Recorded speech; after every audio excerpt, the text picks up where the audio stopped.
So can I just quickly go through the first one with you? Okay. What can we do with this?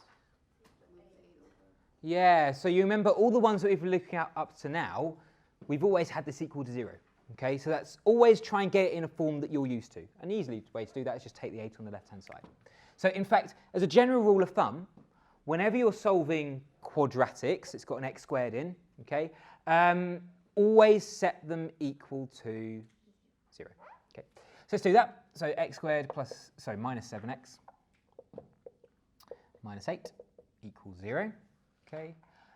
Okay, and then it should be straightforward to solve. So two numbers that multiply together to make and add together to make -7. Let's factorise this.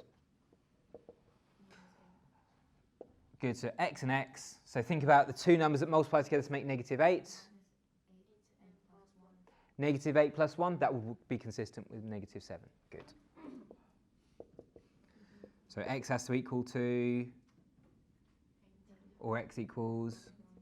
Now, would you be happy you're finished now? You don't have to go ahead and sketch or anything because that's not the question. It just simply says, find me a value of x where if I square it and take away 7 times that value, it gives me 8. And both of these will be consistent with that. Happy? Good. Okay, this one's a bit more interesting. What can we do here? Negative or positive 5. Good. So how did you do that? I think equals. Okay, so you took 25 on that side, even though I said that a quadratic always set it equal to 0. Okay, that's fine to do it that way because there's no x term. Okay, if I didn't want to do it that way, so take the 25 on the right-hand side, then square root it, how could I do it? So If I wanted to do it through factorizing. So the two number has to be like the sum has to be 0 and the product has to be negative 25.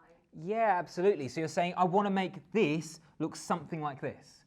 What's missing at the moment is that term with, in this case, an s in.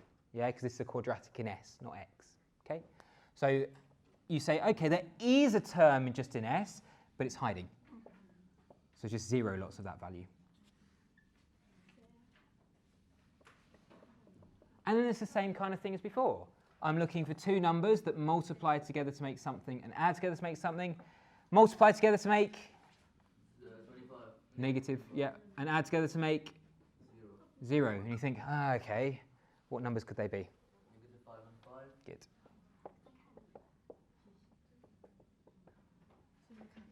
Okay, which means that either s equals 5 or s equals good. Okay, now this is really interesting. This is something called difference of two squares. So difference of two squares. B times a minus b. Dot? Absolutely right. Difference of two squares. Okay. Okay. Why am I saying that? Well, look at what we started with. We started with s squared take away 25. Okay. Is this a square number? Yeah. It has to be because I'm squaring it. Literally s squared. Is this a square number? Yeah. So I have two squares. Have two squares. What's going on in the middle? Negative. I'm subtracting, right? What's another word for subtract? Difference. Yeah, so difference is another word for subtract. If I'm asking for the difference between 6 and 4, you would say 2, because 6 take away 4 is 2. If I ask for the difference between 5 and 7, you would say 2, because 7 take away 5 is 2. Is that okay? So difference is just another word for subtract. So here I have the condition, difference of two squares. All I have to do is square root this number. So if I set my two brackets up, if I square root s squared, what do I get? Just s. That goes at the start of both brackets. If I square root 25, what do I get? Yeah, good. So 5 or negative 5 if I, well, not strictly speaking if I take the square root, but if I think about what number squared makes 25, yeah? And all I do is just put 1 there and a negative there, okay? So if you see this going on, it's actually really straightforward. Good. So we'll have to go through all these steps.